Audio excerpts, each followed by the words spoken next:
Welcome first-time listeners and returners to the Sports Deli, where everyone deserves a seat at the table. What about fucking Colin? Why does he not have a fucking job? Because he's still being whiteballed. Why is Tom not speaking out about that? He should be his biggest fucking ally. And he hasn't said one fucking thing. A lot of people that have come on this show, I don't know why, they've gotten some good fucking jobs afterwards. Jim Rome in the jungle. It's right here in the Sports Deli, baby. We got some good ass karma right here. Let's fucking go. I love it, man. I love it. We hope you enjoy today's show, everyone. All right, let's rock and roll. As we continue to honor legends, badasses, queens, sheroes, pioneers, and trailblazers during our 50th anniversary of Title IX celebration series, we're so honored on this 20th day of Breast Cancer Awareness Month to welcome our 34th professional women's basketball player or coach, the pride of South Beach, a Kodak All-American and finalist for the Naismith Award, who celebrated her birthday exactly 1 week ago, the same day as Ashanti and the GOAT, Jerry Rice, three-time WNBA All-Star Marie Ferdinand-Harris. Shout out to the legends of the ball, including President Elizabeth Galloway McQuitter, pioneers of Title IX and women's professional basketball, who all played in the first ever professional women's basketball league in the history of the United States, the original W, the real W, the WBL, the Women's Basketball League. Elizabeth works tirelessly as the president of the Legends of the Ball to make sure we know not only the history of Title IX, but continue its education and evolution on and off the court. Hashtag FreeBG. Marie, who was born the same year as the late Kobe Bryant, started at Edison High School in Miami, Florida, and then took her talents to LSU, where she starred before being drafted 8th overall by the Utah Stars in the 2001 WNBA draft, are now known as the Las Vegas Aces, the 2022 WNBA champs, coached by her former teammate in the WNBA, Becky Hammon. Besides playing with Becky, she played with the legends like Jennifer Azzi, Adrian Goodson, and Sylvia Crawley, who we've also had on our show, Vicki Johnson, who was recently the head coach of the Dallas Wings, Lisa Leslie, Candace Parker, the GOAT, Diana Taurasi, and she was coached, as you will see later in the show, by two-time WNBA championship coach Dan Hughes, who will make a surprise appearance briefly here in the Sports Deli for the third time before he takes his grandkids to karate. She's in the LSU Sports Hall of Fame while being named Player of the Decade in the state of Florida in 1995. She's a motivational speaker and has the Ultimate Teammate Workshop and wants people not to think less of themselves, but to think of themselves less. And finally, today you will hear how her and her amazing husband, Cedric, continue to inspire people all over the world, even after losing their incredible son, Cedric Jr., CJ, a year and a half ago. You can find her at ultimateteammate.com, on Instagram at Marie Ferdinand Harris, or at belikecj.org, her and her husband's foundation in honor and memory of Cedric Jr. So as a part of our 50th anniversary of Title IX celebration series, to all of you incredible women, and Coach Hughes, two-time WNBA championship coach, for joining us here in the Sports Deli today, where everyone deserves a seat at the table, especially all of you. And thank you for the opportunity. It's been a long wait, and I'm so grateful that the day finally came that we can connect. I can put a face with the name. I also want to thank Elizabeth so much for this connection and her whole entire team. Like, I believe in what Elizabeth's mission is and what they're trying to do, and I'm so grateful, like I said earlier, for this connection. I shared with Elizabeth how growing up, my parents were from Haiti, moved to Miami, didn't have anything, immigrated to Miami, and growing up in an area where it was bad. You know, no one wants to raise their family in that part of Miami. I don't know if you guys watch First 48, but there's an area that's where First 48 is always coming to, tell a story of some tragedy that happened. But that was the area we grew up, and it was always dark, but at a very young age, I was always looking for a light, even though I was always around darkness. And it all happened for me at the age of 13, just listening to just being in English and hearing this announcement, anyone interested in girls basketball. And I thought, wow, there lies an opportunity. I'm going to go try out for basketball. And I went on and try out, and that's where it started. Went on to high school now. Now I like basketball. No, I love basketball, but I still didn't have the fundamentals. So I had this coach who was just a security guard at this school. Like I said, the school districts were very bad in that area. So we had lots of security. And there's this one particular security guard who would always come and volunteer his time and teach us basketball fundamentals. And within a year of just buying into what he was saying, he instilled in us that, hey, if you're going to commit to something, you commit to it and you do it year round. And we did basketball year round. So within 1 year of committing to it, being at a predominantly Haitian school, 80% Haitian, 20% Cuban, you're destined to fail. You're not going to go to college. You're the dummies in the dummy school district. You know, these kids are dumb. They're Haitians. They're never going to go to college. That's what comes with being from Miami Edison. But I heard the noise, but I was never listening, focusing on where lies opportunities. Within 1 year of committing to with this security guard, told us, going into my sophomore year, I became one of the most sought after guards that Tennessee, Florida, Miami, LSU all wanted to give a scholarship to. You know, and it dawned on me, wow, I'm going to use sport as my vehicle to capitalize on a scholarship. My mom lived in a 2-bedroom apartment her entire life. It was 8 of us raising 8 kids by herself because dad left. And my goal was to get my mom a home, get her a house, you know, because she just was the woman that just worked hard and kept a smile on her face. You know, my mom didn't even go to school. My mom had no form of education, but one thing she learned was hard work. And that's something she instilled in us. My mom didn't teach us anything because she didn't know anything, but I saw my mom working hard. So one thing you were going to get out of me was hard work. So when I entered basketball and became very good at it, hard work was what was going to be displayed no matter what. So playing basketball and working hard and trying to make sure I can get my degree and go and get a good job and buy mom a home. I worked hard, but no one taught me the other side of it. You know, no one was helping me develop as a person. My whole entire career, I developed as a player. So I saw the tree, but never saw the forest. And although playing 12 years in the WNBA, I literally never saw that forest. I just saw the tree. So I was working hard, working on my shot.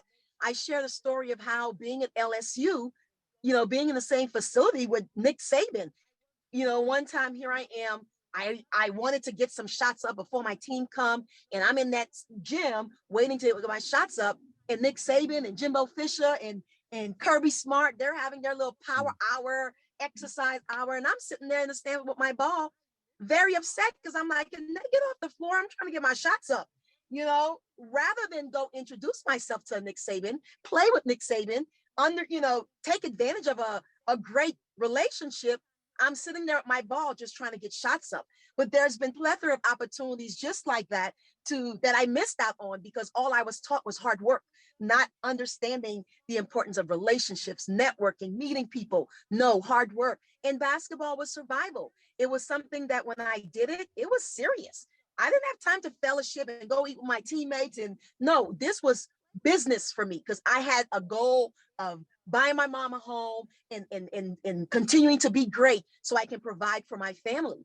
So even in San Antonio, I remember one time in playing with Becky Hammond, she said after a practice, Marie, what are you going to do after practice? And I said, well, I don't know. What are you going to do? And she's like, well, I'm going to go eat with Greg Popovich and Tony Parker. Won't you come?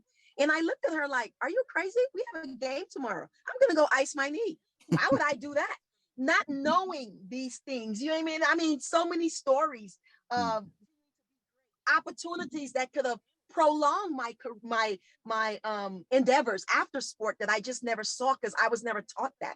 I was taught hard work and survival, and that is what I did throughout my career. When CJ came along, we had CJ in 2006. I was playing with San Antonio, and you had Dan Hughes on. And that's why I say he's kind of one of the person that's near and dear because I was so scared to tell Coach Hughes, oh my gosh, my husband are expecting. I must have called him 6 times and just hung up. I couldn't tell him, you know, but Oh I remember, yes, but I remember telling him and he was so excited. It was a response that I didn't even think would happen, but he was like, oh my gosh, this is amazing. Anything we can do, we're going to help you. Even Coach Hughes was even giving me my WNBA check when I wasn't even on the roster because he said, hey, your family's going to need it. That's the heart of Coach Hughes. You know what I mean? But he was there. 2006, we were having CJ, and when CJ came, my goal with raising CJ was, you're not just going to be an athlete. You're going to be more than an athlete. I'm going to teach you the importance of being kind, meeting people, being able to speak up, not be shy. I'm not going to allow you to be comfortable. I had CJ participate in student consoles. You know, he didn't want to. I pushed him to be more than an athlete. I was giving him what I didn't get from my mom. Not that my mom didn't want to. My mom didn't know how to. Her mom did her the same way. My mom didn't have an education. Her mom didn't have an education. So all my mom was trying to do was raise her family, make ends meet. So I was determined to make CJ more than an athlete, give him those skill set that he would need to go along with the athleticism that he had. So God gave me that picture of what I could have been like through CJ, seeing how CJ was all about people and building people up, but at the same time working hard in sports and was reaching his goals. And he showed me the picture of what I could have been like. And all along I was teaching CJ, but CJ was teaching me, you know, and he passed and he's given me this torch to go now, Mom, go and do everything that you were showing me. And also I was showing you, go get more CJs out there. Go teach people to be that ultimate teammate. Teach people to be about kindness, be about love, building people up. Mom, go and teach people through sports. So I feel like what CJ has left us, which is this Be Like CJ Foundation, it's going to be so impactful in what it does to parents, for families, for athletes, for coaches. You know, we're all about helping coaches be servant coaches. You know, we see now the world we live in, it's all about winning. It's all about the next contract, but the coaches are not knowing who the person is. They're more interested in the players. So we want to help coaches to be more servant coaches and invest in the person, and then you'll get more from the player. So we're about coaching clinic, athlete summit, building up just people to win in life. We're now looking into doing bereaved retreats to help parents who have lost loved ones, who are suffering, who don't know how to go on, who are hopeless, to give them tools that we've learned and help them to see that, no, this is the beginning of what you can now do. I feel more motivated now than I ever played to go out and do work amazing work through the Be Like CJ Foundation. So I don't look at CJ's passing as a loss. It is a gain for me. It's a win. It's me feeling empowered that, wow, Lord, this is a gift. Now I see what he's been doing. He's been preparing me even through my career, even through the life of CJ. He's been preparing me to be able to take this foundation and go do great work. You know, and I even think about being on the bench. I talked about me being this star all my life, but I remember being in San Antonio, having Billboard, being that star, being in high school, being that star, being a Hall of Famer at LSU, a Kodak All-American, a star there. But then I go to LA playing with Lisa Leslie, Candace Parker, Tina Thompson, Delisha Milton, all these greats. And then I find myself on the bench. And I couldn't understand, because the first time in my life, I found myself on the bench, and I've always been in the game, always been the star. But I tell people all the time when I go and speak, I played in the WNBA for 12 years, but my greatest years came when I was on the bench for those 3 years, because I learned the importance of service and how to be a servant, because I learned how to serve others. I learned how to cheer for others when they were having success. I learned what that ultimate teammate really is. I learned how to make a production while on the bench. So that was, and all those was learned from on the bench, lessons from on the bench. And no one wants to be on the bench, but you can learn a lot if you have the right attitude while being on the bench. Because when my moment came to get back in the game, oh, I was fully ready. So I'm excited. I just feel like God is he's up to like, I need to just get ready for what he's about to do, because you don't go through all these things for yourself. In life, I believe you go through it to help others. You know, God never wastes a hurt. He used these things to impact and build other people up. So I'm excited to see what the next chapter is going to look like through the Be Like CJ Foundation. Well, that's the end of the show, ladies and gentlemen. I have no more questions. Thanks for joining us today. And until next time. She covered about 9 questions, ladies and gentlemen. That was fun. That might have been the single greatest answer in the history of the Sports Deli. Man, I felt that right here about 30 times. Oh, man, that was amazing. you know, that was some powerful stuff for real. Every part of it.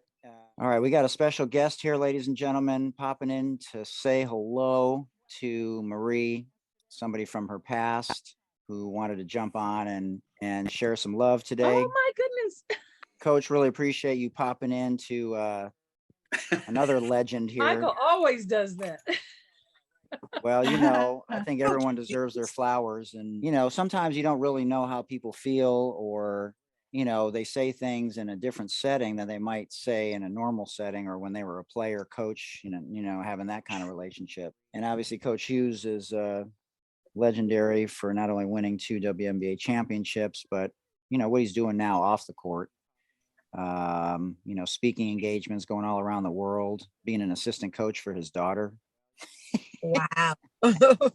Came out of retirement to be an assistant coach for his daughter, ladies and gentlemen. Yeah, There he is. Hey, Coach. man, Hughes. look at that. You- Looking all debonair today. That's what I'm talking about, Coach. I just wanted to say hello to Marie, man. Absolutely. Hey, Coach Hughes. Many people don't know Coach Hughes is like my all-time favorite coach after Sue Gunner. Well, that's high praise. You know, Yes. Absolutely. that is, I tell you, that is high praise. You know, God bless y'all. Thank you. God bless you too, Coach Hughes. Coach, what's your best memory of Marie? You've coached a lot of players. Yeah, I have a lot of memories of Marie. I'll give you 3 real quick, okay? I saw her practice at LSU, okay, when she was, Pokey Chapman was an assistant coach and Sue, I was down to visit. I think I was an assistant. I'm not sure where, maybe it's Charlotte, but the memory of watching her practice with Sue at LSU, that's special. The second one was, I think the last year Marie and I were together, we were in the playoffs, and either we were in the playoffs or we needed a win to get in the playoffs. And I remember her making a difference in the game. Just totally, she came into the game and totally changed the game, you know, from the standpoint of the direction it was going. Once in a while, you know, those type of things happen, but this was a big game. I remember that. And then the last one is just how proud I am of her, you know, in life after basketball. You know, Yeah. we talk a lot about basketball, but the things she's done in her life and continues to do in her life, I just wanted to come on and say, I'm so proud of Marie and Cedric and her foundation, Be Like CJ. You know, it's such a wonderful thing that she has created and continues to give life to. And I just, those are the 3 things I wanted to get out. And I so appreciate you letting me say how great it was to be a part of Marie's life.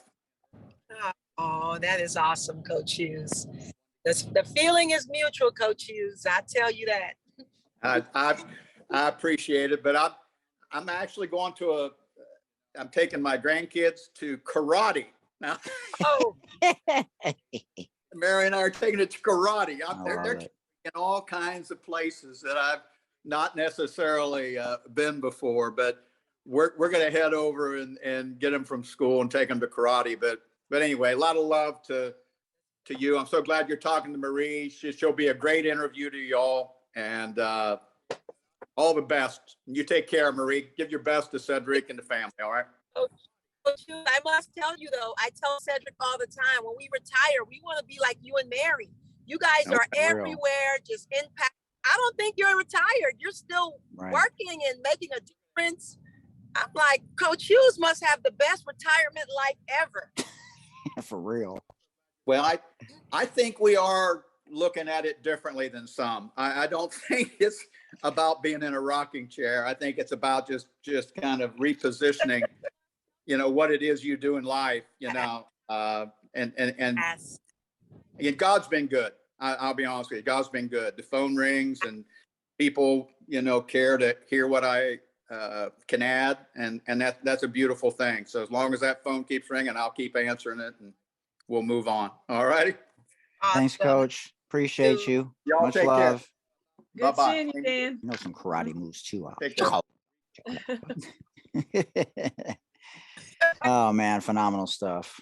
Always appreciate Coach. Michael Hughes. Hoopner, you always have somebody on. That was amazing. Thank you A for big that. part of what I want to talk about today. I mean, go ahead. I just, it's, I have a 12-year-old daughter, and a lot of us are parents. I can't really imagine that one, to be honest with you. And I always admire people that spiritually, they go to that to help them to gain the Yep. strength to be able to see the world in a way where it makes sense. Because I consider myself more spiritual than necessarily religious, and so I believe in some sort of higher power. But man, to navigate it the way you have is so admirable, and it's amazing. So tell everyone about that. I can have a chance to talk about CJ, because if anyone knows Marie loved telling about CJ. Marie loved sharing the Be Like CJ story. I always tell people I feel more empowered, that God chose us to carry this. CJ was the star in our movie, and for God to take CJ away, it gives me such great strength and confidence that, wow, Lord, you trust us with this. You trust that you can take our CJ and we can still profess that you are a great God. And he has shown us that it's bigger than CJ. It's bigger than myself. It's bigger than Cedric. It's about helping build his kingdom, and I feel like all along he's been preparing us for all of this. And the way we've handled it is a credit to what God has been doing. We've been in training, but I'm so excited to see already the impact that the Be Like CJ Foundation is already having. We've been now established this foundation a year and 5 months ago, and it has taken off. I mean, people love CJ and they want more about what made CJ so special. They just want everything about CJ. So we are just doing that. We're sharing with the world who CJ was and what made CJ so special. I tell people when they ask about how are you doing, and they look sad, and I'm telling them, don't be sad, because I share CJ. CJ was this kid, 14 years old, 8th grade, who was a star, literally the next Bo Jackson. Literally that was his potential. He was really good in football, baseball, and basketball. But the beauty of CJ is, as great of an athlete as he was, played USA baseball for a very long time, since he was 8 years old, played in the circuit. So played in China, played in Mexico, played all over. And it didn't matter where CJ was. CJ always loved. At the age of 14, CJ understood the greatest principle in life, which is to just love people. And it didn't matter if he was this star player. He didn't want no part of that star treatment. He was just always looking for the kid who he can impact, who he can make feel like a rock star. He didn't want that attention.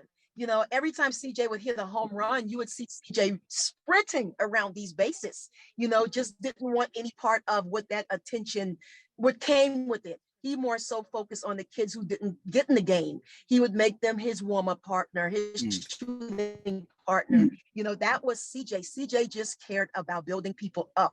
CJ, I remember just even at home, CJ would wear, in a week, he'll wear the same shirt, same sweatpants. And I would fight with CJ and say, CJ, wear something else. You have different shirts, you have different sweatpants. And he would say, Mom, it doesn't matter. The clothes don't matter, Mom. It's why one of our events we have is and we just had it like 3 weeks ago. We had a huge clothing giveaway because the clothes didn't matter to CJ. CJ didn't want the Jordans. He didn't care about the iPhones. CJ just cared about building people up. So he said, Mom, and I think that day when he told me, Mom, the clothes doesn't matter. What he was saying to me at that time was, Mom, what matters most is the difference I'm making in the school, Mom. I'm building up my classmates and my teammates.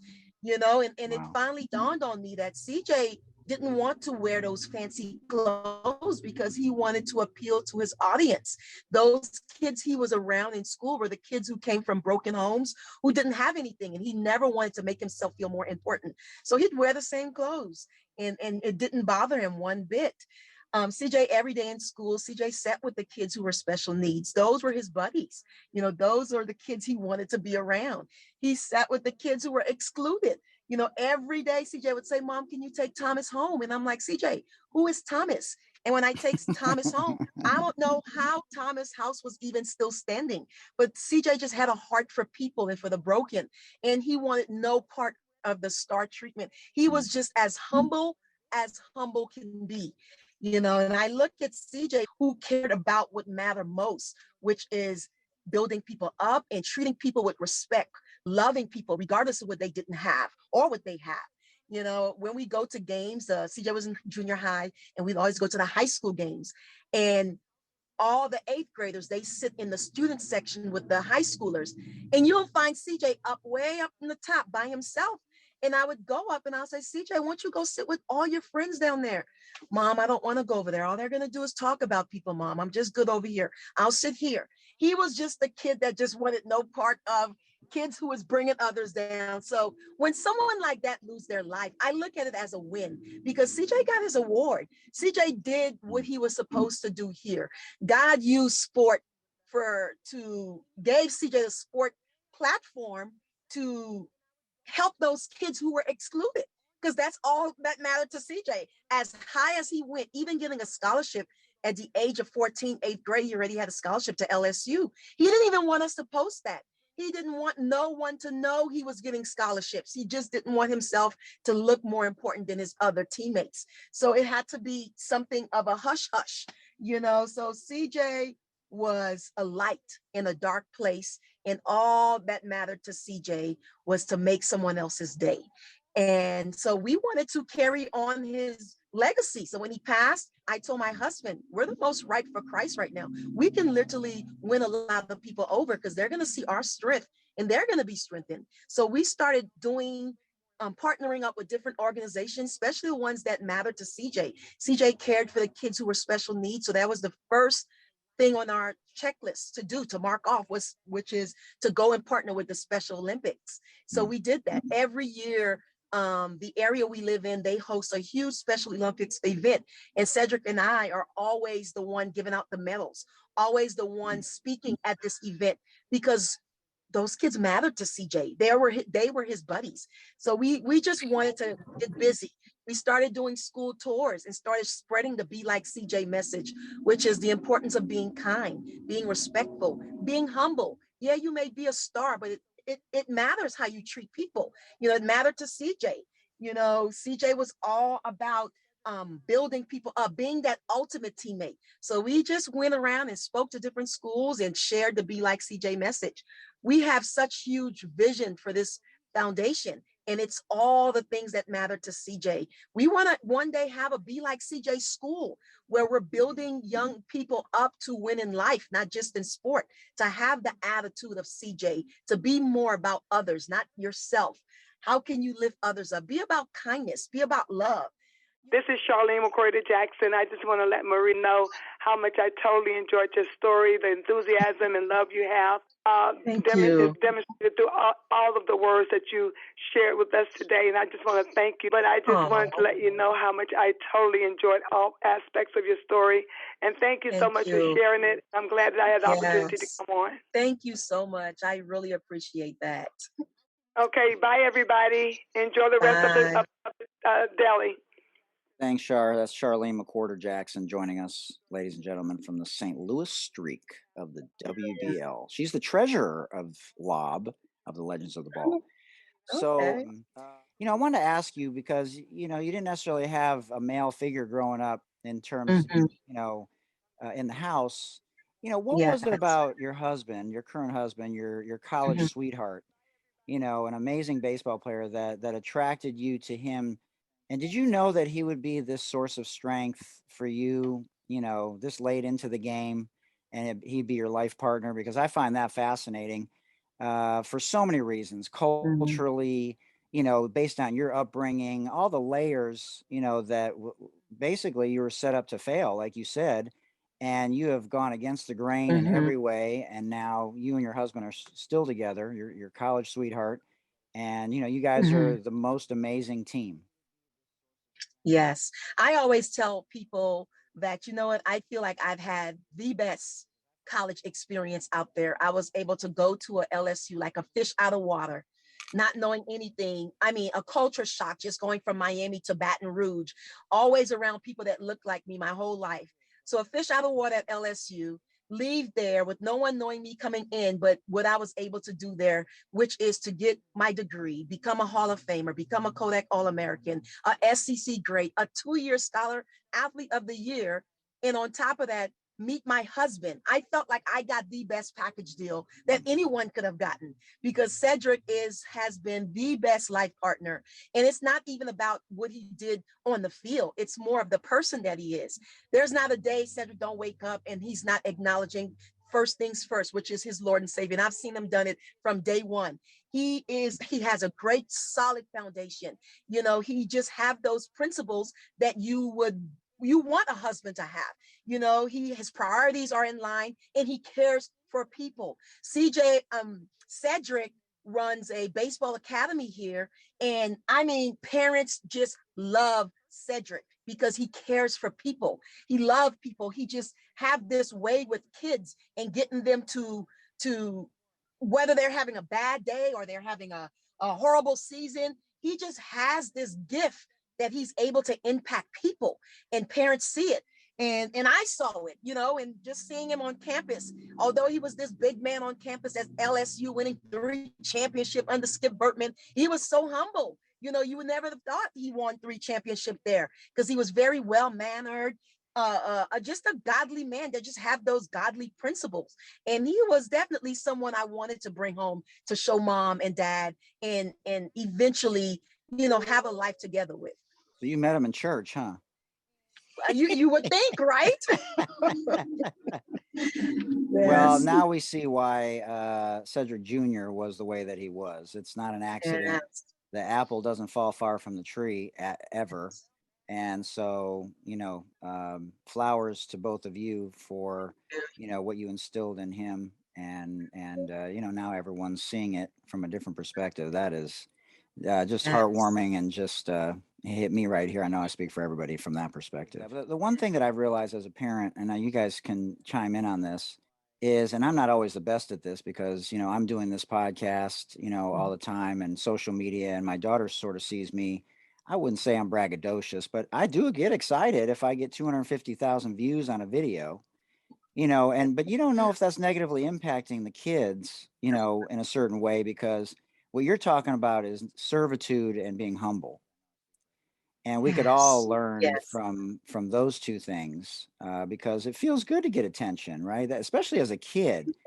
So for him to be serving so early in life, I find that the most fascinating, you know, and maybe he's just an old soul and that was just part of his DNA. But I have a sneaky suspicion that it was in large part because of you and Cedric. Yeah, I and CJ loved to go to church. He loved to be in church. He was the junior superintendent in church. He led prayer. He led choir. CJ loved young people. He loved little kids. He always told me, I have a letter from CJ say he wants to have a foundation that have backpack drive and just give back to people. CJ, it was just always in his heart. You know, at 14 years old, he understood the greatest principle, which is to love people. You know, we have 60, 50, 40, 30, 70-year-old people who still don't understand that greatest principle. But at 14, he got it. Right. And I look at him as, wow, he didn't even need high school. He didn't need college. He was able to get his reward at 14 and leave, do his job, do what God called him to do and get rewarded. And so CJ he's just a light, you know, and anything we do through his foundation, people are all over it because they love CJ. His funeral with so many people being there, it didn't even feel like a funeral. It was like a revival. We had kids and principals and coaches all wanted to know, how can we be more like CJ? How can I change? How can I be better? You know, the kid he's just impactful. You know, spirituality obviously is a big part of your mental health journey. And Yes. evolving in that area, but you know, for other people, it's a little bit tougher to navigate that space. And we all either have anxiety or go through something. We all have our war stories. We all have our trauma, our hardships. if you don't like the word trauma, we can say hardships, that we have to try and navigate through.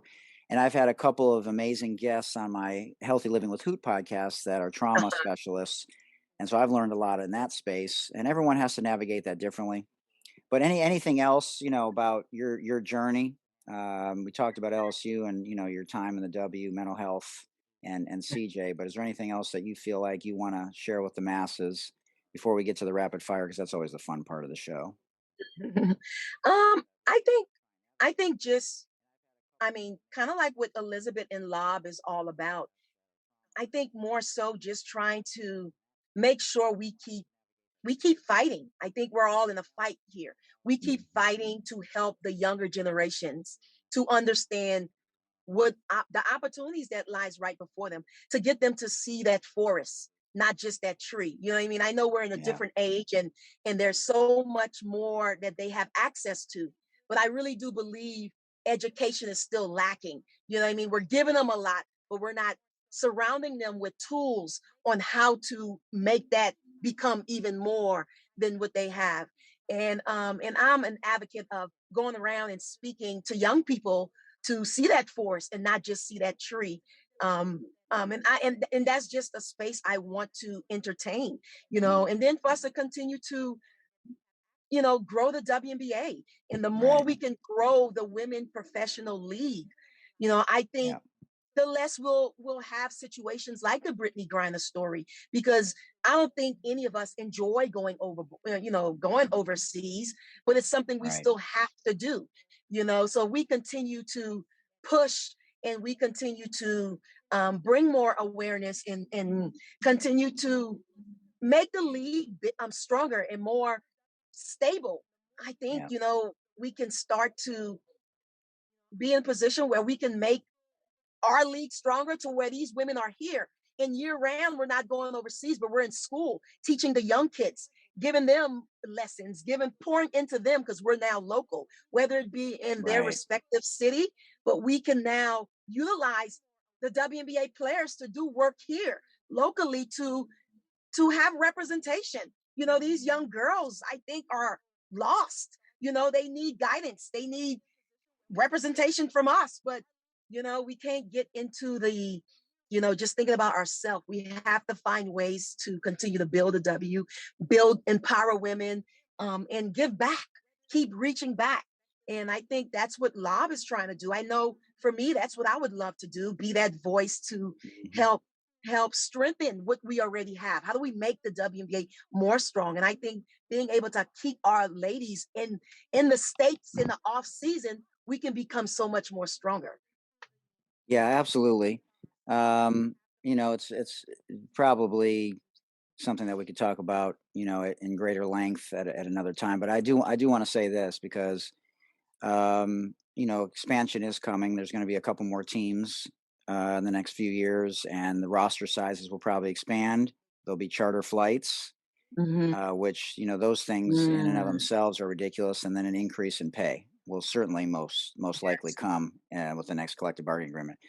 And this, everybody pretty much knows at this point. One of my big pet peeves is, well, let's first give credit to Kobe, the late Kobe Bryant, because he was bringing attention to women's basketball that we can't even measure at this point, because who knows what that would have done from a business model perspective, not only bringing more attention to the game, but bringing more financial security to the game because of television, and him and his daughter continuing to, his late daughter, continue to be involved in women's basketball would have done so much, so we need men from the perspective of support.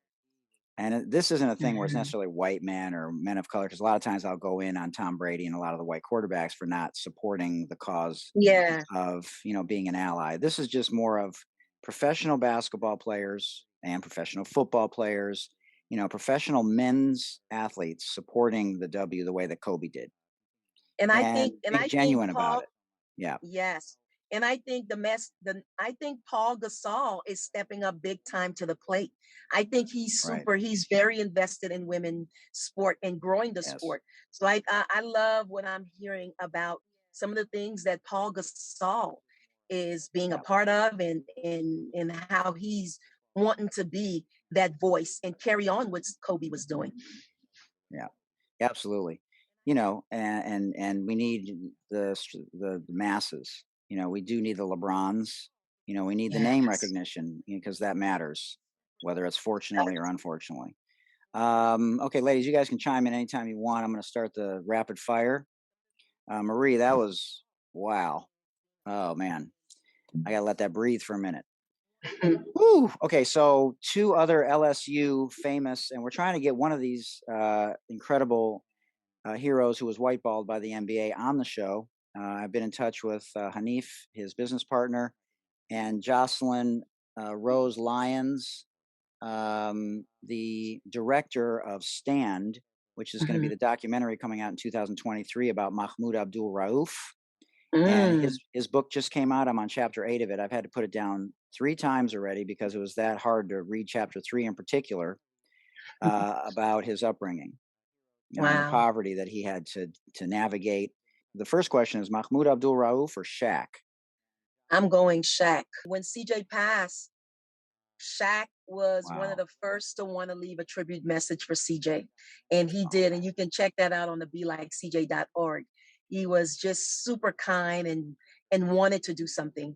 So Shaq has a soft spot in my heart. Oh man, that's amazing. I did see that on the website. Everybody check that out. Now you were in a commercial. Tell everybody about the commercial if you want. With D Wade and Alonzo Mourning. So which one of those two? Yes. I'm going to go D Wade for sure. D Wade is just, you know, he's a lovable guy. Great, you know, he loves to give back. You know, he's a community guy.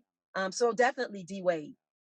And what he's had to navigate also in the LGBTQ community himself, you know, he's definitely had to do some things that people don't really know much about at this point. So favorite food at a family reunion? Sweet potato pie. Ooh. Deborah, Adrian, Elizabeth, did you guys ever answer that question? I'd be interested to know your answer to that one. Sweet potato pie is a good one, but if you can give me a good peach cobbler, I'm in heaven. Yes, I agree. I like apple pie personally, but yeah. Okay, waffles, French toast, or pancakes? Give me some waffles. Belgian waffles. There it is. Wait, do you have whipped cream and strawberries or something on them, or just the Belgian waffle itself? All of that. All of it. Give me all of it. The whipped cream, the strawberries. I want it all. Yes. But DK, what about you for those 3? Give me those 3 again, because I was listening to her. Waffles, French toast, or pancakes? Ooh, pancakes, baby. Pancakes. I love it. That is phenomenal. Yeah. So Maria, if you could name any, I already know the answer to this, but if you could name any WNBA arena, anything that you wanted, what would it be the name of the arena? I literally always said, man, I would love to work with the Pelicans organization because I love Smoothie King and they're like the Smoothie King. Don't they have like the Smoothie King arena? I mean, that would have been my name of my arena because I'm a big Smoothie King drinker. I love it. Wow. So maybe if since Smoothie King is already taken, that Sci-Fi arena sounds good too. But I'd do something like name of my arena would be, wow, that's a tough one. Man, Hoot. Never been asked that question before. No, this one is, let's see. I would name the arena Li-Fi. You gotta have Wi-Fi. This would be the Li-Fi Center. I love it. The CJ Li-Fi Center. Yes, that's it right there. DK, I think you want to chime in on this one. She's smiling hard. She got a name for her arena. No, I don't, but I like hers. That's pretty good. That was a good one. So if you're in the car, you're in the car right now. So in the car, is there a specific song that you'd be singing if we weren't together right now, like as you were driving? Yes, I'd be singing Amazing Grace. Okay, I can't give y'all any more. That's it. Amazing Grace for sure. Hey, that sounded like Ruthie Bolton for a quick minute when she was on here. Wow. That was incredible. That is funny. The toughest player you played against and with a lot of players in practice. Who was the toughest player you ever played against? Uh-huh. The toughest player I've ever played against would definitely be Deanna Nolan. Wow. Yes, she would locking be one of my people up. toughest ones. Yeah. Wait, it wasn't just Deanna. There was another one, Debbie Black. I could not, because you can't turn your head. She's gone. She's constantly moving. She's moving. So Debbie Black was always a challenge for me. Man, that's great. Moving without the basketball. You hear that, young Moving kids? without the ball. Mm-hmm. So important. So who's your favorite player to watch now? Definitely Stephen Curry. Oh, wow. I love watching Steph Curry, the way he just effortlessly shoot that basketball. I mean, he'll make a half-court shot and make it look like a layup, so I enjoy watching his skill set. Yeah, I wish Mahmoud had been playing in this era. It's interesting. You would have loved it. Oh, my goodness. Yeah, we talk about it all the time. But I'm under the impression that my personal feeling is if Steph wins another one, I actually will put him in front of Kobe and LeBron in terms of who I would start a team, because he would have as many as MJ, Magic, one more than LeBron, and the same number as Kobe with less talent. So that's my feeling about Steph Curry if he were to win one more. I mean, he's pretty close right now, but to do what he's doing with his stature, doesn't have explosiveness, doesn't have the best hops. And somebody said this before, he's the one player that you watch now that makes you laugh. Yes, make you smile. And that's entertainment. Yes. And another thing I like about Steph Curry, he's showing people to fall in love with shooting. Being in the United States, shooting is not the primary skill for us. In Europe, it is. But in United States, it ain't shooting. People don't fall in love with shooting. But with Steph Curry, he's making that skill set number one. And it's now creating basketball players, because it doesn't matter if you're post, you're small forward, everyone is wanting to shoot the basketball. You know what I mean? And that's what the European players do. That's what makes them so unique. They can shoot the basketball. So he's making it an emphasis, the importance of learning how to shoot and learning to shoot. Because look, like you said, he is not tall, he's not as strong, but the gift he have with shooting the basketball, that can get you a job. So he's making that important, which I think shooting should be important. But a lot of kids don't make shooting important. They make dunking important. They make crossing you up important, but shooting is not, it's like one of those lost skills. But because of Steph Curry, everyone wants to shoot the basketball now. They see the fun in it. Yeah, it's amazing. For 2 decades, we criticized European players for being too soft. And they were the ones that actually, they were nailing it in terms of how the game was going to be played in the future. Did you have a favorite female player that you like watching now? Exactly. I enjoy watching the guard from Chicago. What's her name? She was the MVP, final MVP. No, the other guard. What is her name? She crossed my mind. KC, Kalea Copper. I enjoy watching her. I mean, I love any player that play both ends of the floor. I love offensive player, but at the same time, they can go around and shut you down, because that's kind of the player I was. Play both ends on the floor, offensively and defensively. You're going to create havoc on the floor. And she brings that every night. She's going to give it to you offensively and defensively. You have a favorite TV show of all time? Oh, yes. Judge Judy, by far. I don't miss an episode of Judge Judy. Oh, yes. That is definitely my all-time favorite. I'm hoping to one day meet her. That would be amazing to just meet Judge Judy. That's the one person I would love to meet. Oh, my God. Well, I'm sweating on that one. That is hilarious. Wow. So popcorn or candy at the movies? Oh, give me popcorn with lots of butter, extreme butter. Oh, my goodness. Okay, I got 2 mama jokes. Can I tell you 2 mama jokes? You tell me which one you like the most. Oh, absolutely.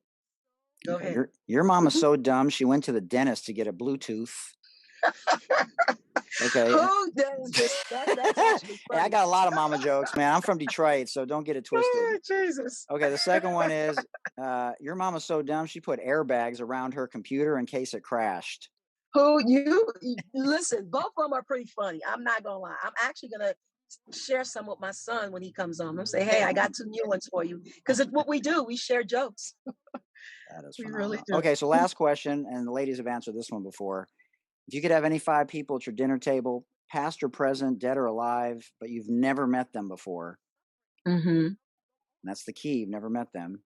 Okay. I imagine Jesus would be at the table, but besides Jesus, Yes. who else would be at Okay. the table? Who are the last 4? Okay. I would have Oprah.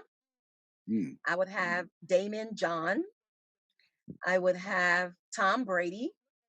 Oh my God. And my last one, I would have Elizabeth, did you hear that? my last one would be Michael Strahan. Hmm. You just triggered me. What's wrong with Tom Brady? His fiascos as of late is just kind of getting under your skin too. No, it's not that. You really want to know? Mm-hmm. Because I don't want people to turn the Yes. All right, here it goes. So it's not just Tom. It's Aaron Rodgers. It's Troy Aikman. It's Tony Romo. It's Eli Manning, and it's Peyton Manning. It's a lot of them.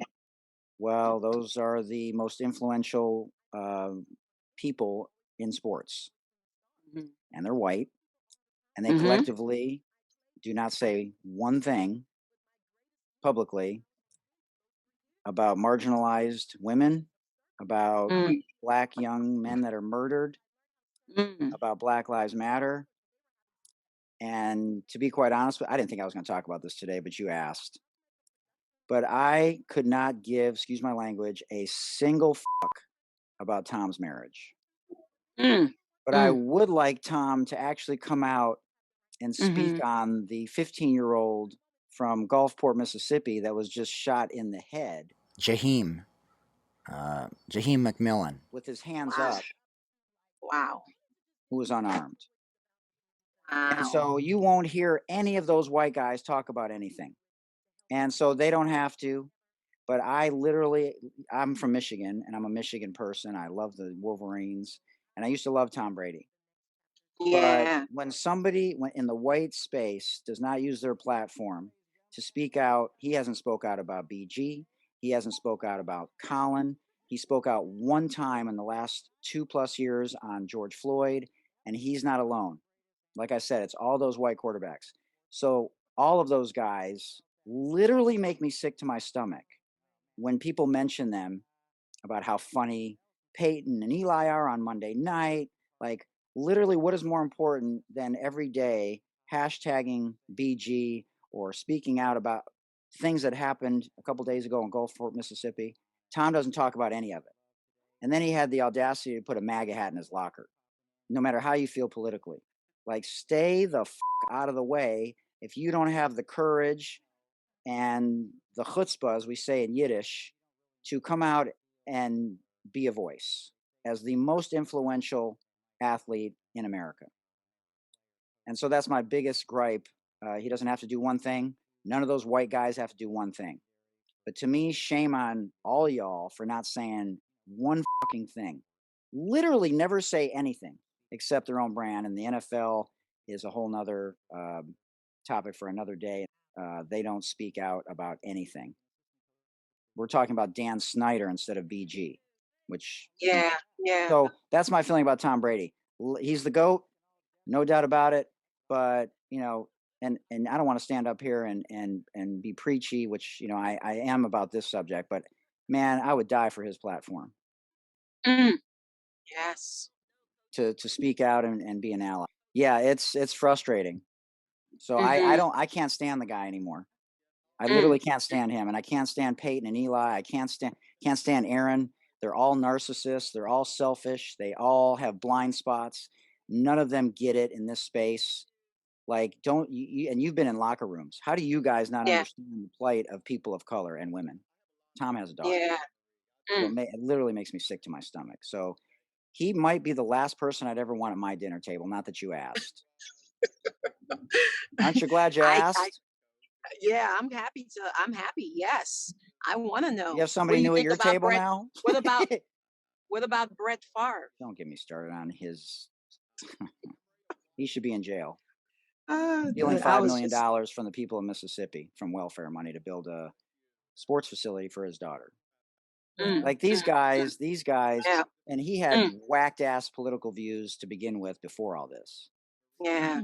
And I don't care about that. I care about being a voice, using the platform to be a voice. You may not agree with the fact that I like Trump, but the fact of the matter is that there are systems in place that are not equal for people of color, for Latinos and Latinas, and for women. Yep, That is not hard to say. You know how long that took me to say a second ago? It took me 5.5 seconds to say what I just said. And for them to not publicly, consistently send the message that they're allies is deplorable. I had comments about so many things. I can't even remember now. So I'll just. I know she was going to talk about Steph Curry. Yes, I was. I'm like, Liz isn't talking. Something's wrong. Don't get me wrong. I love Steph. I do. For so many reasons, right?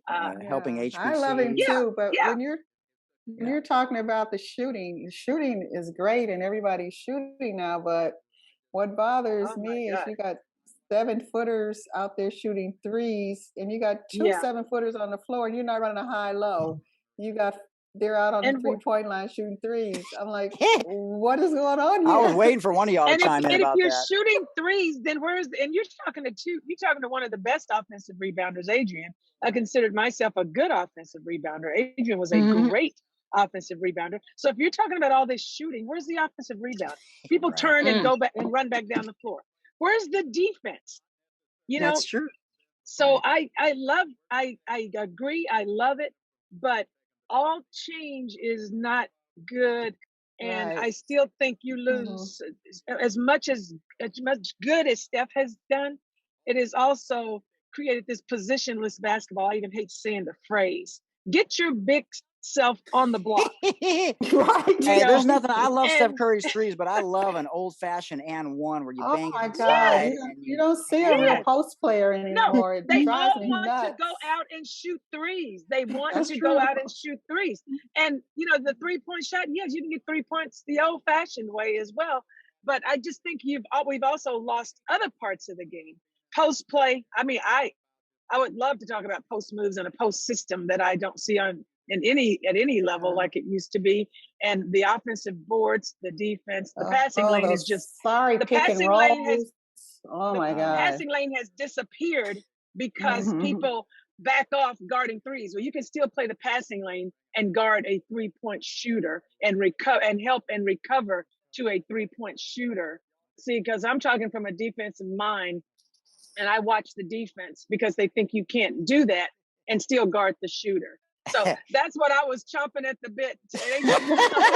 Hey, Marie triggered all of us. She triggered me with Tom. When Marie said Tom Brady, I was like, uh-oh. Oh my God, I about lost my mind. I was like, uh-oh, Marie, I don't know. And the other thing I wanted to say when Marie was talking about CJ and all of that and what the W can do and all those things. And I agree totally with her, but I would like to see the WNBA, and we are making strides with the WNBA. I would like to see the women first learn about, acknowledge, and then do something about connecting the dots to their own history. Right. How can you know how far you have come, how much you have grown, if you don't know where it began? It's not possible because your gauge is going to be off if you don't go back far enough. That's like the NBA saying, oh, we've come a long way, but yet you're not counting the 75 years of your existence. Right. You're only counting a certain, women's professional basketball is 44 years old as far as the leagues go. Now, I'm not talking about all the other attempts. It's not 26 years old. And we also acknowledge the other leagues in between the WBL and the WNBA, right up to the ABL and then the WNBA. And we acknowledge all those leagues. And we acknowledge the women even before the pro leagues who were playing semi-pro ball, whatever you want to call it. but I'm just talking about those leagues that are acknowledged as having either formed or existed or played a season, or those leagues. So I don't ever try to leave anyone out when you talk about, because the agony in their hearts is the same as ours. Know your history, know your fact, get it straight. You need to know where you started. You need to know that the women of the WBL did not disappear into the landscape. In fact, we have changed the landscape. Right. And it's like I was telling Marie, I've known you your whole career, Marie. You didn't know that. But that's because I was still involved in the game. I was still in coaching. I probably tried to recruit her, so we never left the game. We have still not. And yes, Marie, we are still trying to impact young people, and we want to collaborate with Marie on her efforts for CJ's foundation. And I think her story about that tunnel vision that she had is so impactful. And she might be Popovich's assistant right now. She might have been his or Nick Saban or staff. Yes, I mean, who knows?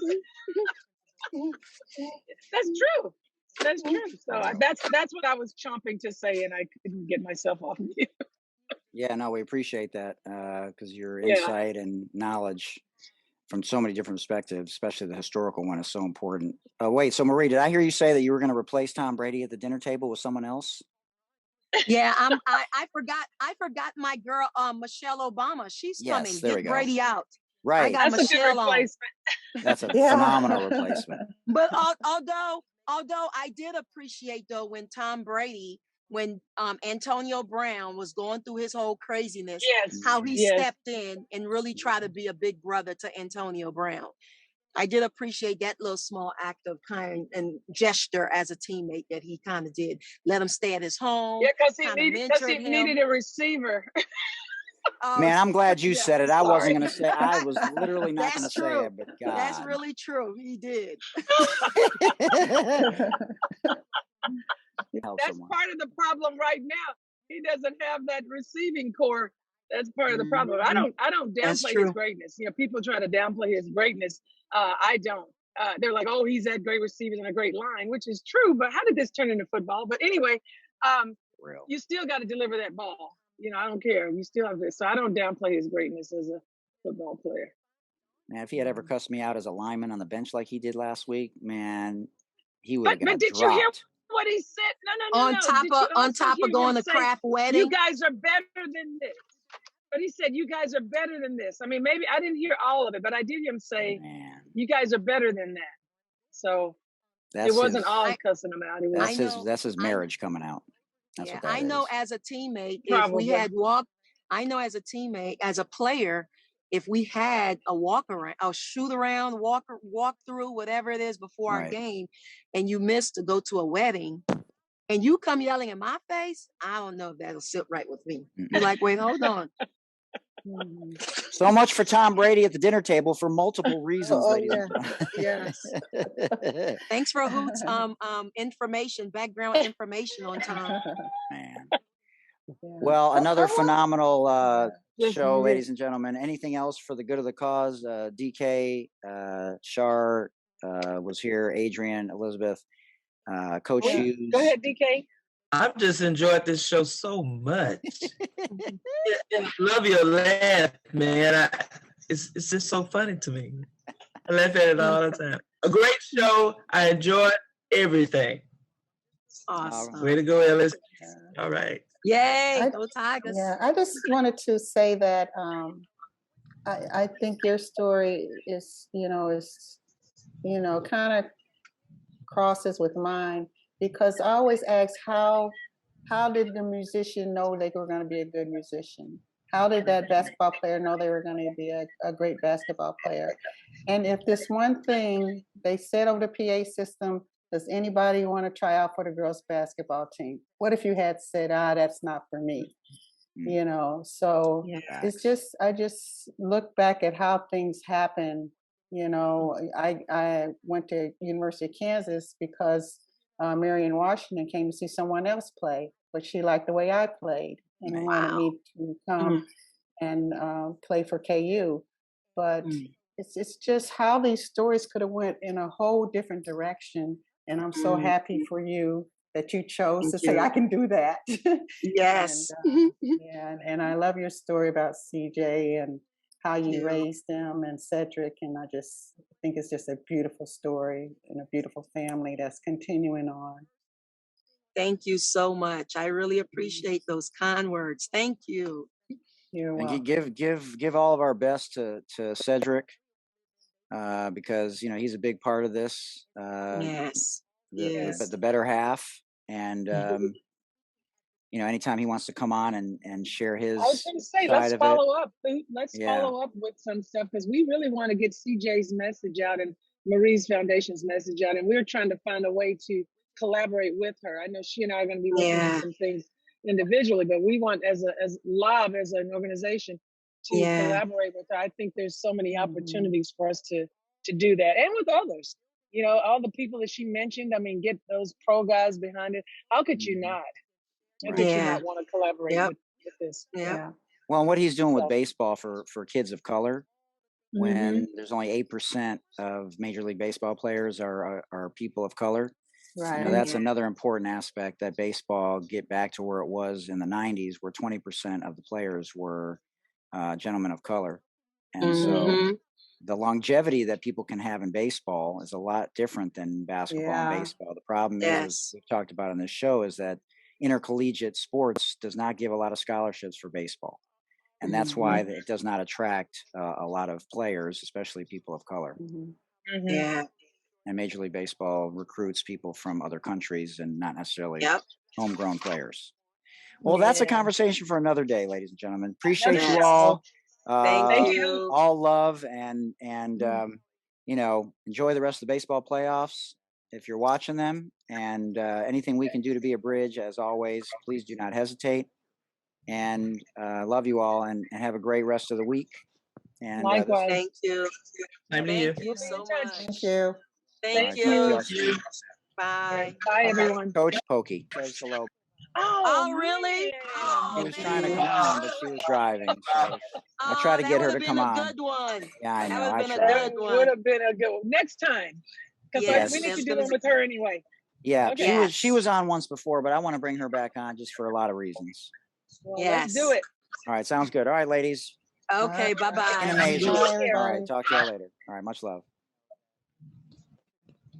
Well, there you have it, ladies and gentlemen. As a part of our 50th anniversary of Title IX Celebration Series, some incredible women joining us today here in the Sports Deli. And we were celebrating Marie Ferdinand-Harris, who talked about a great number of things. And what an incredible show. And the one stretch where we could not get a stoppage of play or even call a timeout because Marie was on such a roll, just tells you and exemplifies exactly, how Cedric Jr.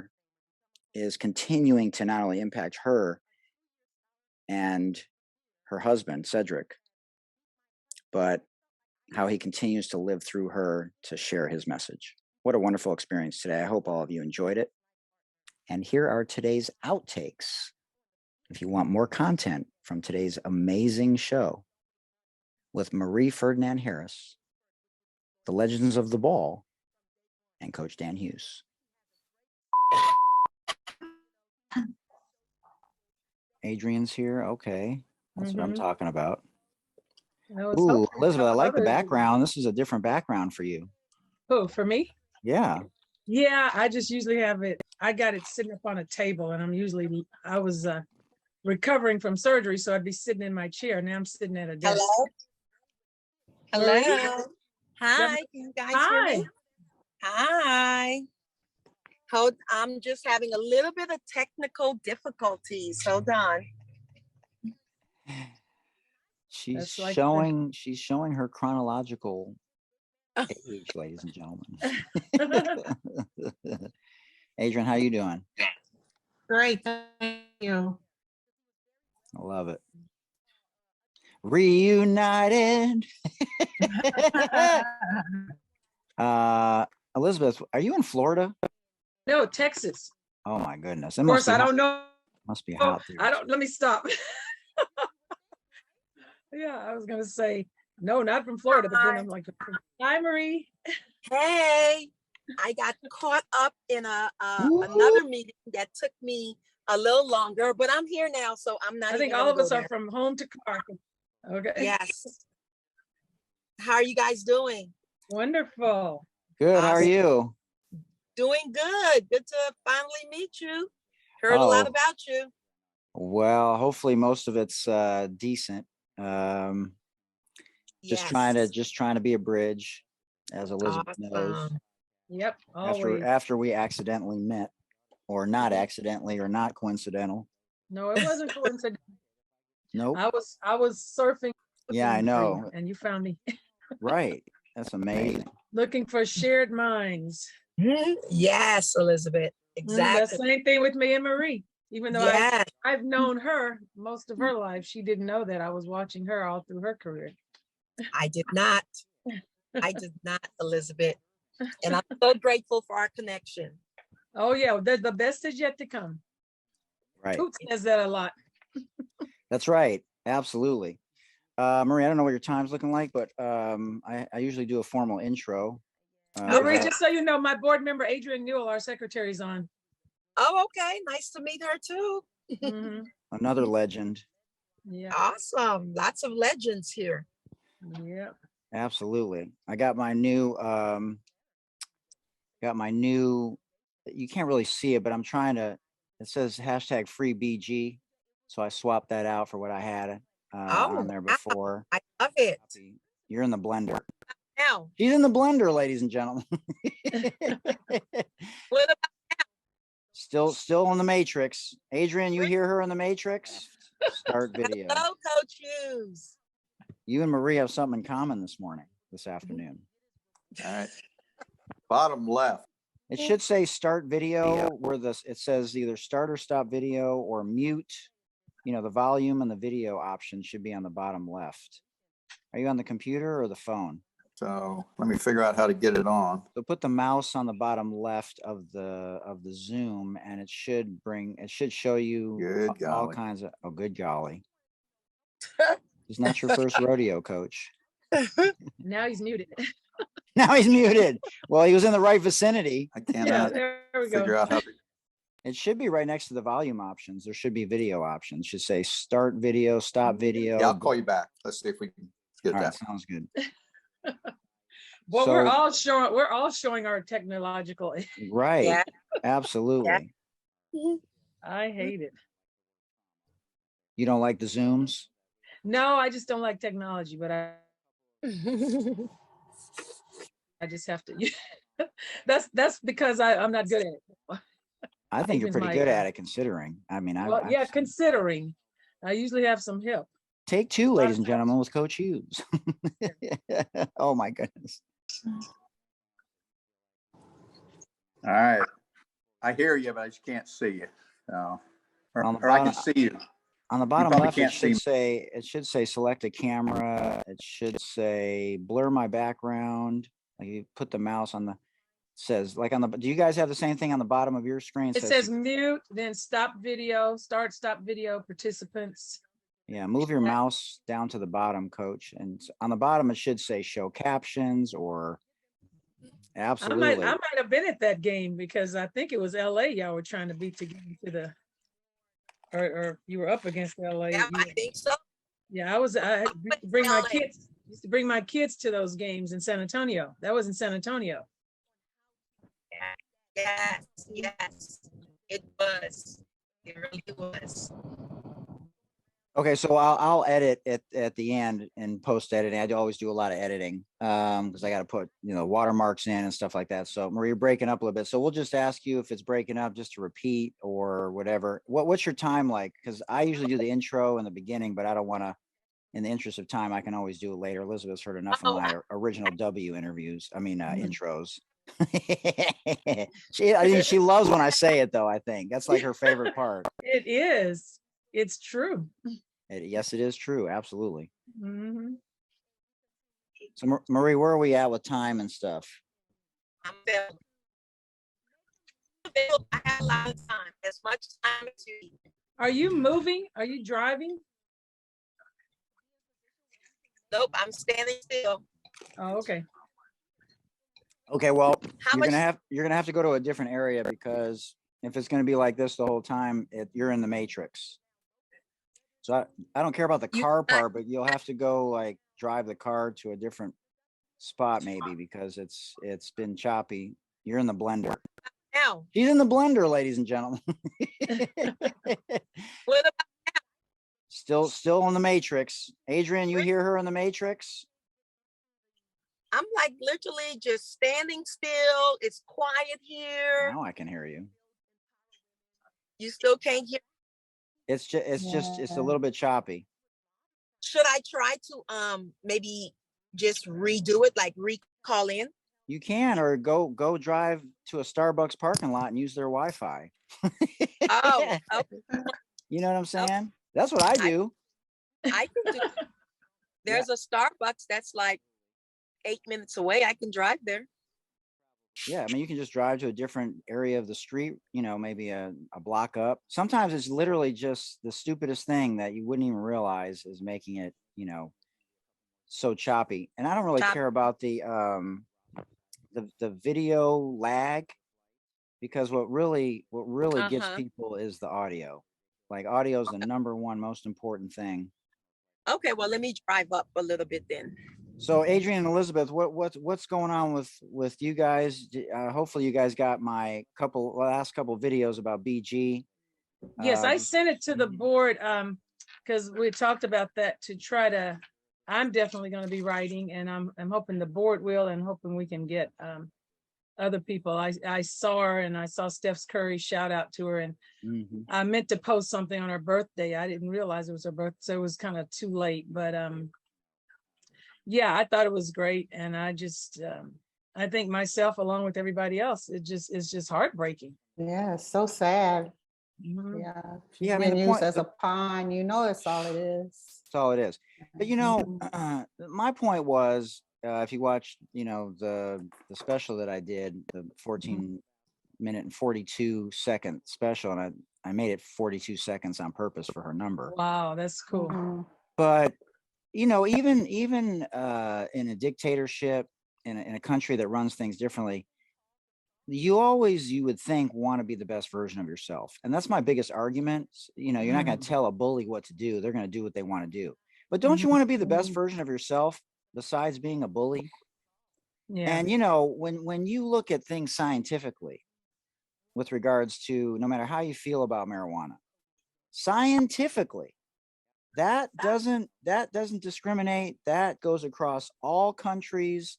That goes across anything and everything. When science, whether it's a vaccine or anything else, tells you that it's in a different category from a depressant, from a stimulant, from an opiate, you know, from a hallucinogen, for a reason.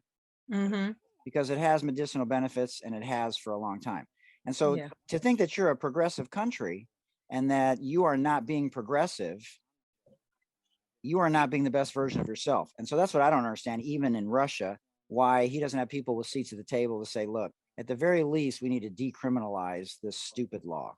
This law is just ignorant. But it's what Adrian said. It's a pawn. It's not about that. Right. Absolutely. I think that's the answer. If it were about that, we would be looking at a different situation. Absolutely. It's just, and the bigger concern now is, you know, when you find out more details about, she only gets 2 showers a week. She only gets an hour outside a day. You know, her bed doesn't fit her. You know, her mental health, you know, and she's talked about this in the past. Before, yeah. Right. And so you don't want someone, worst case scenario, to think about doing something, you know, that, you know, would make everyone so profoundly sad and angry, and you know, just don't want to think about it. But it's something we have to think about. That's why the letters, I think, are important. That's why I wanted to try, and like you said, Elizabeth, after you told me about your idea, physical letters are different than emails. Yes. Yeah, they are. If she were to see the colors and kids writing, there's something about children's writing. When you see how it's sideways and The letters are, but it makes you laugh. It makes you smile. You know, to see crayons, to touches see the heart markers. in a different way. Touches But the heart in a different way. that was what I was thinking. You know, as a Yeah. coach, we gotta wait. We used to write the personal notes. I did my entire coaching career, even when we went to emailing and texting, and now who knows what they're doing Instagram since I've been out. But I used to always send the personal note. That's why I was so thinking what it would look like to get those letters, and every day for her to have those letters coming in. You know, I could only imagine. Right. I'm glad DK is on. I think that's why Deborah, because DK played for Sue Gunner as well. And I wanted that connection. I wanted to talk about that connection. She played for Sue Gunner before Marie, you know, one of Sue Gunner's first. Yes. And of course, we played against her. She was good friends with Miss Garman, my coach, Coach Gunner. So I'm glad, DK, I'm glad you're on. DK, I muted you just so you know for a minute because it was loud. So unmute yourself real quick. Let's go to the lower left and hit it. There you go. Hey, DK. Might have to turn your TV off in the background. Deborah DK Knight, ladies and gentlemen, joining us today. She's sporting that green. Is that an Eagles green? What is that? It's an eagle. That's good. Yeah, she wearing that now. They undefeated. I see how you do it. Hey, for real. You see, I still got my Lions. Well, it's there somewhere. We try not to show it too often. I'd rather show that 50th anniversary of Title IX, there you go. Smith there Hall you of go. Fame logo right there. Goodness gracious, my Lions. Please, somebody help me. Maybe I. What a disaster. Yeah. All right, let's see I who's see coming Maria's in now. back. That looks Hello, like Char. everyone. That looks like Char popping in. Ooh. Yeah, that's me. All right. Hey, Char. I was able to call in, thank goodness. Amazing. I tell you what, I'm going to be switching from here to car. I got to go to therapy, but I can still be on. I may not be visually, but I'll be listening. It's all right. Charlene McWhorter Jackson, ladies. Was Charlene on the first time we came on? I don't remember. Yes, yeah, yes, she was. I thought she was. Yeah. All of our entire Peggy board, was the only one that wasn't on, right? Yeah, I think it was Peggy Gillum that wasn't. Yeah, we got to get her on, man. Her story and just we've got some great stories. We got to get her on this board. The only one that hasn't been on. You know, I try. I try. Well, when we'll tell her again, she has to get on, and Trish Roberts too. Right, she's been on a couple times, Trish. Yeah, Trish has been on. Oh yeah, that's true. That's true. And Rita's been on. Right, Maria, are you back? She's muted. I think she's probably driving to the area waiting to put the video back on. Because I know Char has a limited time. But you know who we're talking about, Char. We want to do. You know, I'll keep it coming. There's so many stories and layers to this group, but Char is our lone HBCU representative, and the HBCU schools had a major impact in the WBL. Right. But their players and the representatives, and don't always, still now probably don't get the recognition that they deserve. Do you think a guy like Dion is bringing attention to HBCs across the board? I saw. Did y'all see him on 60 Minutes? Was it 60 Minutes? Yeah, absolutely. I think it was 60 Minutes. It was great. Yep, it was 60 Minutes. I watched it Sunday night. Yeah, he is. And I think if you stop and think about it, they have produced some great athletes. Jerry Rice, Walter Payton doesn't get bigger than that in football and football alone. Well, that's how it was back in the day. What pick did he turn out to be? He wasn't number one. Jerry Rice? No, Dion. Oh, Dion? Yeah. The young man we're talking about right now from the HBCU. You mean he played at I'm sorry, I'm not sure what you No.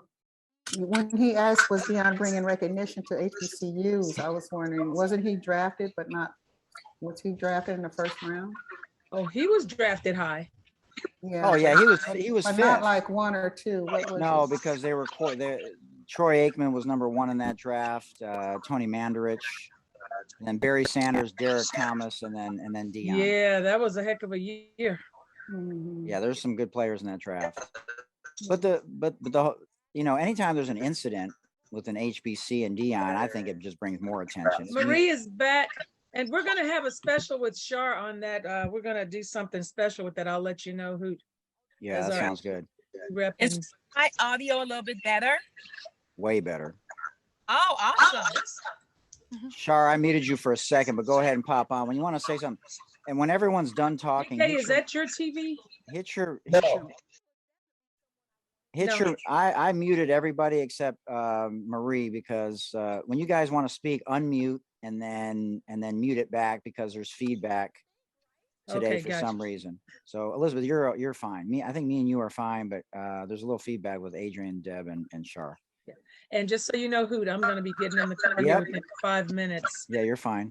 Okay, but I do want to tell the board. And I've told Shar. I mean, our board is aware of Marie and who she is, and Shar and DK and Adrian. I'm so glad they could join. And of course, they remember her as a player as well. And DK, Marie, I wanted you to know that DK played for Coach Gunner at Stephen F. Austin. Oh, okay. What a small world. Awesome. Oh, the basketball world is a small world. The sports world is it's smaller. And I just thought that was great during her early days at Stephen F. Austin before LSU. You know, so y'all have that in common, playing for one of the best ever. So. Right. Yes. Nice to meet you, DK. Well, Elizabeth's one of her missions, as it should be, is to make sure we stay, educated and never forget, the women, like these 4 amazing women who started it all. I mean, there were women that played before them, but typically we talk about the first professional women's basketball league in the history of the United States, the WBL.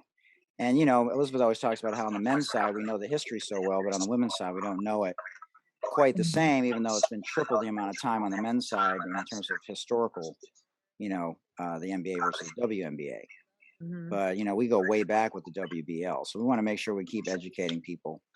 Ladies, do you have anything that you want to ask her before I, do my usual chronological questions and how it was to be, a young girl growing up, where she did, and because that's always interesting to me to hear how it was and how you became inspired, to take it to such a high level.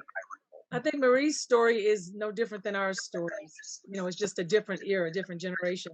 And I have spoken to Marie about the danger of the new forgotten. The one in her era, the first 10 years of the WBL, then or maybe even 5 to 7 years, then the next, because they're only 26, then middle time, and then currently. So you go back 20 years, go back 10 years, and most of those players are forgotten as well, unless you, even the great Cheryl Swoops and Cynthia Cooper. And I always throw Jennifer Gillum and some of the others in there. And so you got Marie, who came along after them, but still what happens is her generation now rolls into that new group of forgotten players. Mm-hmm. And so that's why the women have got to cement their faces, names, places on a timeline like the men do. And not only that, go back and honor them. Marie was just part of the Las Vegas Aces celebration of that franchise, which started in Utah, and you played in Utah and San Antonio, and then went to San Antonio and then to Las Vegas. So I love what Mark Davis and the Aces are, Nikki Fargas and Larry Delson. I love what they're doing to honor the history of the WBL. We would like to reach out to them to go back farther, and I have had the opportunity to meet them and honor where it all began. And once we connect those dots, it's such a beautiful picture it will paint. Yes, I agree. Yes, it will. Adrian or DK, I muted you because there's feedback when you're unmuted. And Shar, if you guys want to ask anything. Shar has to leave, so Shar, go ahead. If there's anything that you want to share, yeah. You got to unmute yourself, Shar. You mute. A lot of editing going to be going on at the end of this podcast, ladies and gentlemen. Yeah, wherever you ended up, Marie, it's amazing now compared to before. You were in the super duper blender. But I will say this while we're right now, Sherry. Let ninja. me say this. Marie and I Ninja, connected right? much like you and I did, Michael, on LinkedIn. And of course, I knew her. She didn't know who I was, but she did start following us. I learned about the story of her son. And that's part of why I reached out to her. And I was so saddened by it. And I think that's what we really want to give her an opportunity to talk about CJ. And she said, oh, no, do not be sad. CJ's life was so much bigger than his 14 years on this earth. And what's happening is the impact is carrying forth. So I want to make sure we just jump in and let her tell her story. The other side that Marie's story that touched me, that I wanted to shed a light on, was as a student athlete, her message as a student athlete, how we can't have such tunnel vision that we don't do anything else. And I think we're in a different era, but her regrets at doing that and how it impacted her. And she has a great message to student athletes who may be doing the same thing. But mostly, I think we need to look at and try to shed a light on her foundation with CJ, her son, because it is just such a wonderful story that will inspire anyone. Yeah, check that out at belikecj.org. Hey, Mike, I don't know if Liz is on mute, but she says she's been trying to talk, but we can't hear her. Yeah, I don't know if I can unmute her. Let me see if I can unmute her. Ask to unmute. I can't actually unmute her. She has to. Okay. I don't know hit what's going the unmute. on with that. Yeah. Yeah, on the phone, Elizabeth, you have to figure out on the iPhone where the unmute is. Let me see. I don't know. I have an iPhone, but I don't know. Anyways, go ahead. She'll figure it out. Oh, there she goes. You're good, Can you Elizabeth. hear me? Go ahead. Yeah, I can hear you now. Yeah. Okay, I was clicking on the unmute and my picture would come up, but I've Marie, been you don't have itching the to- video on too, by the way. I don't know if you did that on purpose, but go ahead, Elizabeth. Oh, I've yeah. been itching to chime in. I hope you enjoyed it. Thanks for joining us. Boy, that was phenomenal. Great job and much love to everyone. Remember, Black Lives Matter. Stop the bullying. Stop the Asian hate. Contact your local and state politicians for any inequalities, for any individual or any group that's being marginalized.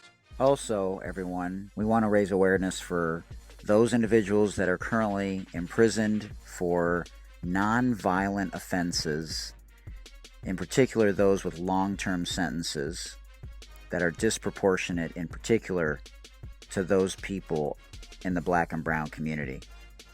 And I want to send a shout out to 40tons.co. 40 Tons is a socially conscious cannabis brand, and they're a social enterprise using the regulated cannabis industry to fight injustice, in particular for cannabis prisoners. So check them out again at 40, the number 4, the number 0, tons, plural, 40tons.co, because what they're doing in the cannabis space and being a socially conscious company is truly incredible, and they have my full support. And also wanted to remind all of you, if you're having a tough time, you can always call the Suicide Prevention Lifeline, and that number is 988. That's it. All you got to do is dial 988 from any phone. Thanks again to our amazing sponsors, Breaking Tea and Moolah Kicks, which you can see right here up on the screen. You can search them online at breakingtea.com and moolahkicks.com. And if you'd like to support us at the Sports Deli, we'd love to have you either make a one-time donation or feel free to make a donation monthly, either 99 cents a month, $4.99 a month, or $9.99 a month. If you have questions about that, send me an email again to thesportsdeli@gmail.com, and I will send you the link on how you can do that.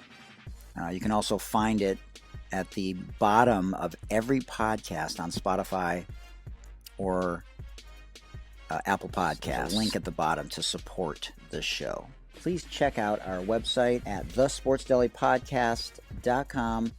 And remember, gents and ladies, please remember to do your monthly self-breast examinations. And remember, guys, this afflicts about 1,500 men annually, with about a third of those resulting in death. So we want to make sure that we do our monthly self-breast examinations, both men and women. And guys, remember to do your self-testicular examinations every month as well. Until next time, remember, it takes a village. For Dr. J and Coach K, I'm Hootie Hoot. This has been a production of Hootie Hoot Productions. Thank you for joining us in the Sports Deli. where everyone deserves a seat at the table. Remember, it takes a village. Much love, everybody.